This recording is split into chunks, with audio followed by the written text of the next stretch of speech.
The awakening of Evelyn Hart. The steady pulse of machinery was the only sound in room 412 of St. Matthew's Medical Center. The rhythmic beep of the monitors punctuated the silence like a heartbeat for someone who had none of her own. Evelyn Hart had been lying motionless in that room for 6 months, a woman whose life had once blazed across headlines, now reduced to a fragile body hooked up to machines. The nurses performed their duties with clinical precision, but there was one person who did not see Evelyn Hart as just another patient. Dr. Nathan Reed stood at her bedside, his dark brown eyes tracing the outlines of the yellowed bandages wrapped around her ribs. His jaw clenched. 6 months in this state, and no one had thought to adjust them. He reached out, hands hovering over her fragile form, hesitant but determined. "Dr. Reed, stop," came the sharp voice of head nurse Karen Mitchell, who appeared in the doorway like a sentinel. Her tone was tight, accusatory. "You can't just change her bandages without following protocol." Nathan turned his gaze toward her. His expression was calm, but there was fire in his voice. "She's been lying here for half a year with these too tight. They're cutting off her ability to breathe properly. I'm not following protocol today. I'm saving her." Karen's lips thinned into a line of disapproval, but she said nothing more. Nathan grabbed the sterile scissors from the tray and carefully snipped away the old wrappings. As he peeled them back, faint red marks were visible on Evelyn's pale skin. Indentations from the compression. He swallowed hard.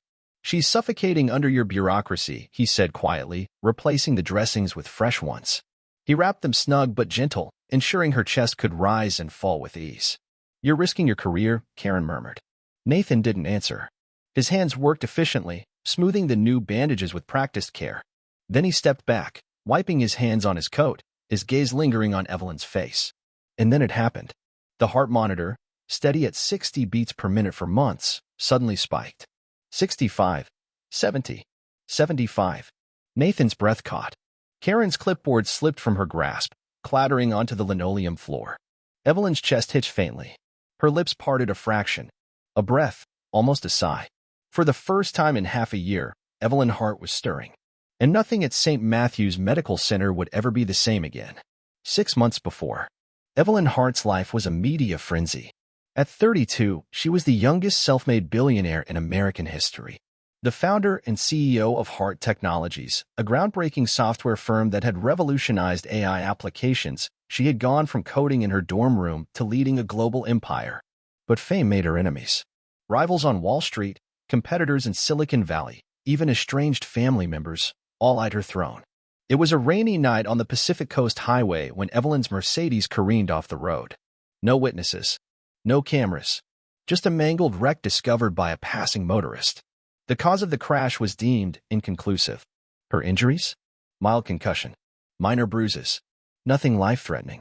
And yet, she never woke up. Neurologists had declared it a persistent vegetative state.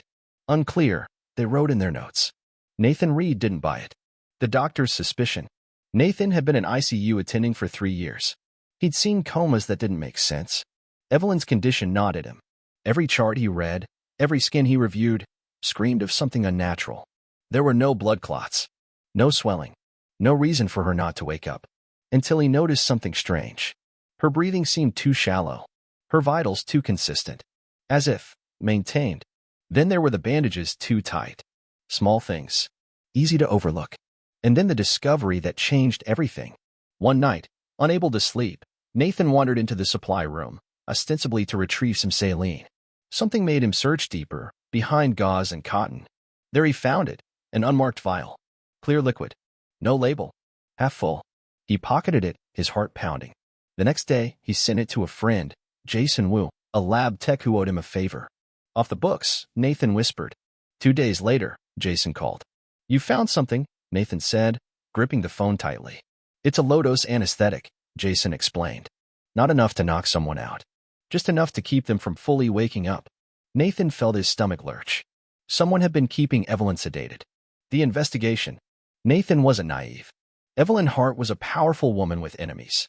Her fortune, her company, her influence, worth billions.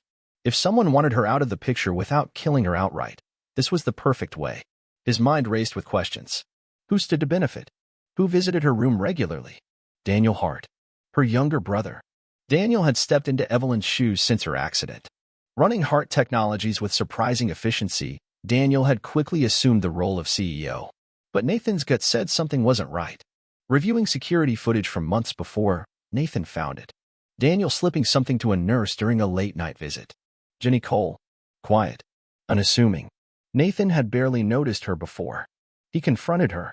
I didn't want to, Jenny sobbed in the break room. He said it was just something to help her rest. That she'd wake up soon. How much did he pay you? Nathan asked quietly. 5,000. And I didn't know it would go on this long. Nathan documented everything. Photos. Confessions. Copies of security footage. He was ready. The confrontation. The boardroom at St. Matthew's was all sleek glass and steel. Daniel Hart was there, holding court with hospital executives, his tailored suit immaculate. Nathan stormed in, slamming a manila folder on the table. This ends now. Daniel raised an eyebrow, sipping his coffee. Dr. Reed. What an unexpected intrusion. You've been poisoning her, Nathan said. Keeping her under so you can run hard tech. Daniel's smirk faded. That's quite an accusation. Nathan flipped open the folder. Photos. Jenny's confession. Still shots from the security footage. Care to explain this?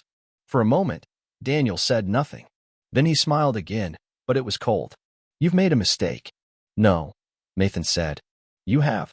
The awakening. Evelyn woke up fully 3 days after Nathan changed her bandages. At first, it was small movements. Her eyes fluttered open. Her fingers twitched. Then, with time, her voice returned, a raspy whisper. Water, she croaked. Nathan brought her a glass, holding the straw to her lips. You're safe, he said. It wasn't long before Evelyn understood what had happened.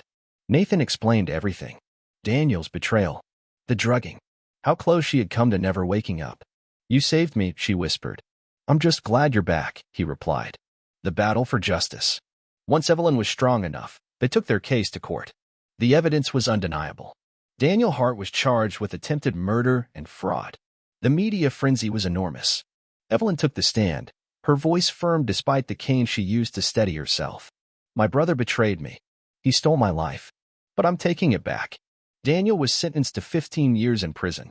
Love rekindled. Throughout her recovery, Nathan never left Evelyn's side. He wasn't just her doctor anymore. He was her friend. And something more. I don't care what anyone says, Evelyn told him one night on the balcony of her penthouse. You're the reason I'm here. Nathan struggled with doubts. He was just a doctor from Brooklyn.